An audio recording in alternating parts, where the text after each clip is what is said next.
Well, it all started really last February when we were notified by the CEO at the Talio Sports and Social that no members of the public would be allowed to use their facilities.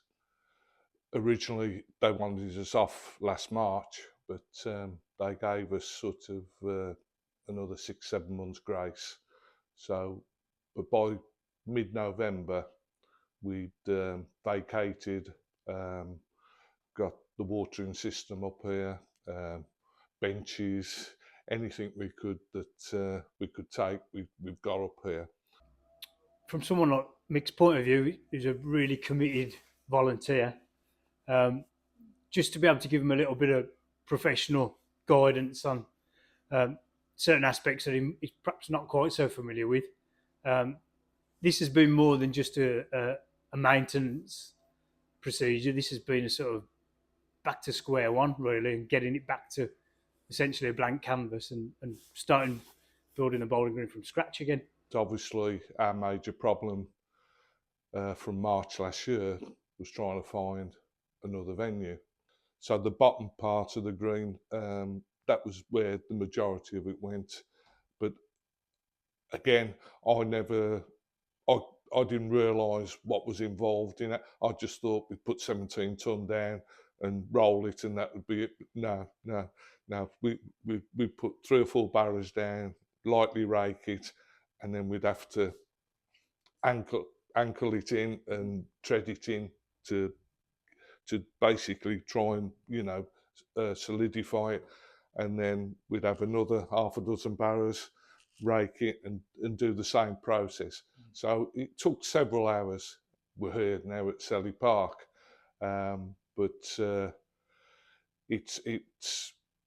it was sort of a major upheaval for us in trying to get a green in reasonable condition, and not just the green, the surrounds, the clubhouse. With the help of Mark Allen and Andy, we started, when was it now? August.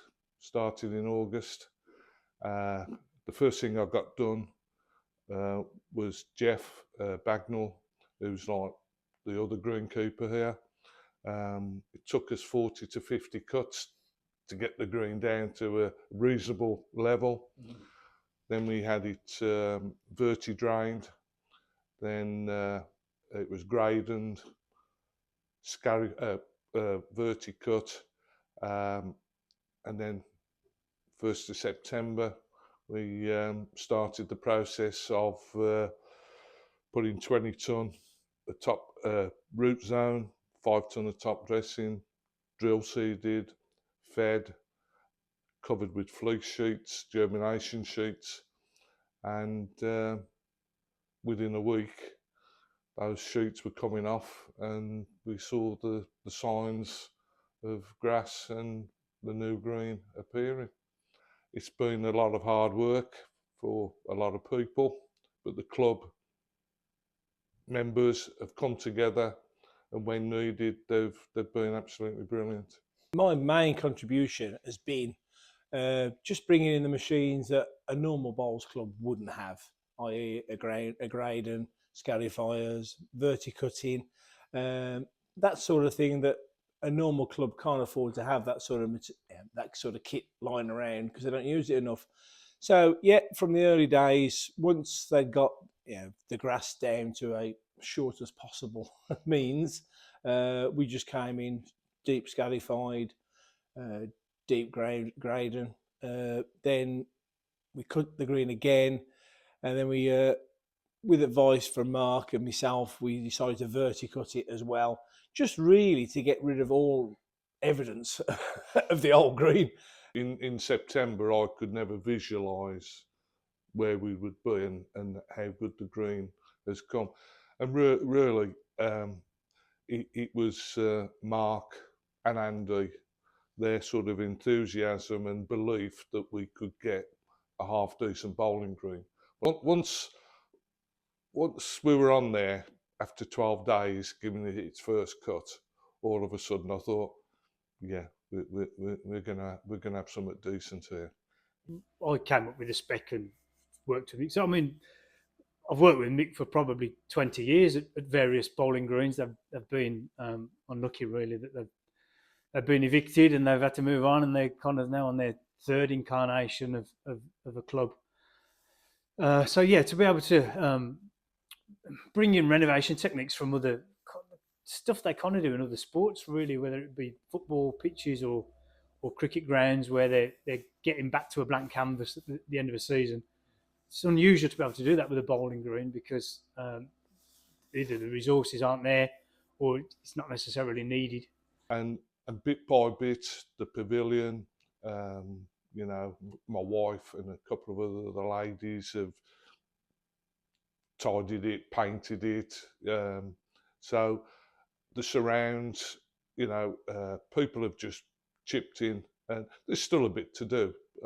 But you know, the brewery have helped a bit. Frank and Colette, the licensees, they've been very enthusiastic and have welcomed us with open arms. I sometimes have to look at the pictures, how bad it was, because you tend to forget how bad it was. You can't believe that it was a mess. It had been left unattended like for 4 or 5 years. We've won the league for the last 2 years now.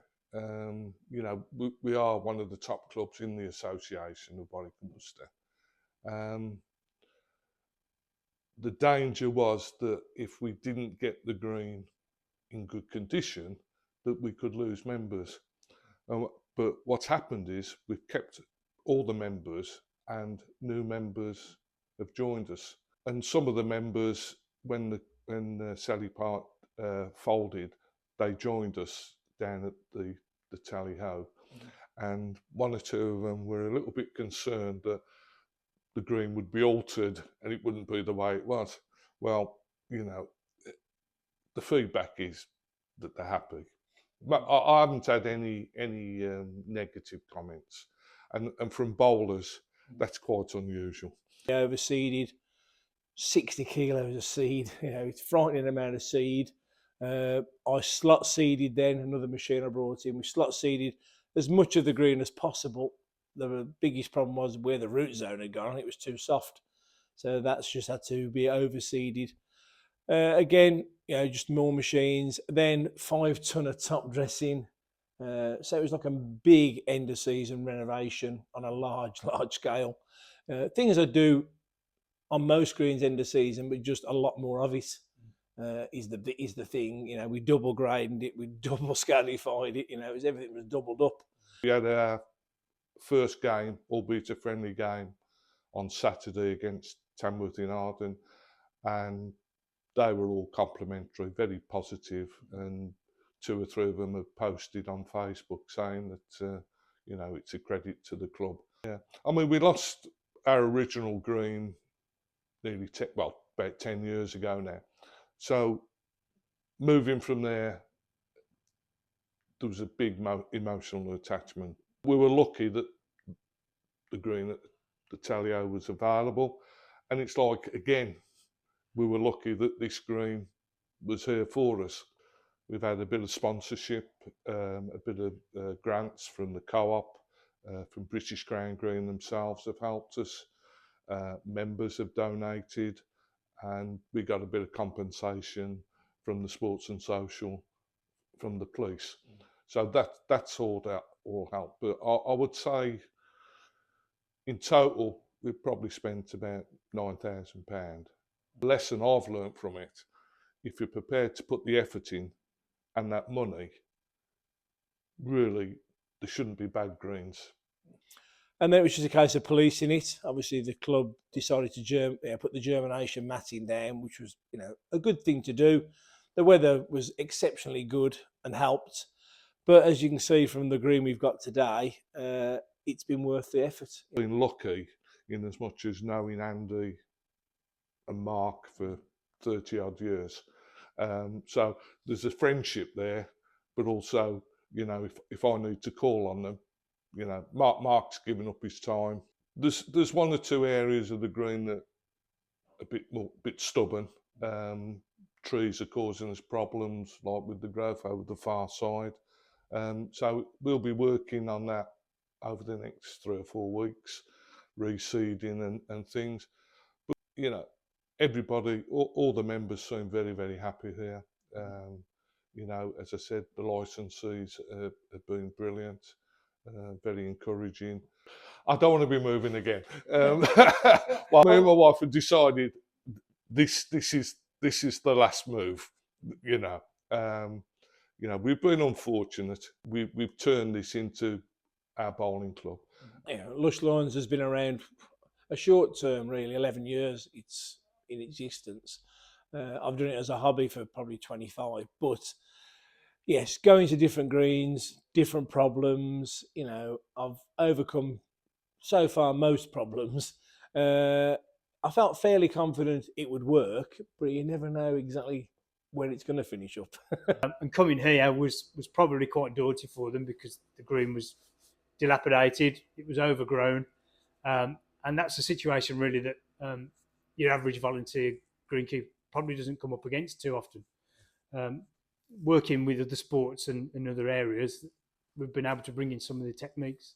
Obviously, we're King George V Bowling Club, and we're coming to Sally Park, which used to have a bowling club. We'll see how the season goes in results wise.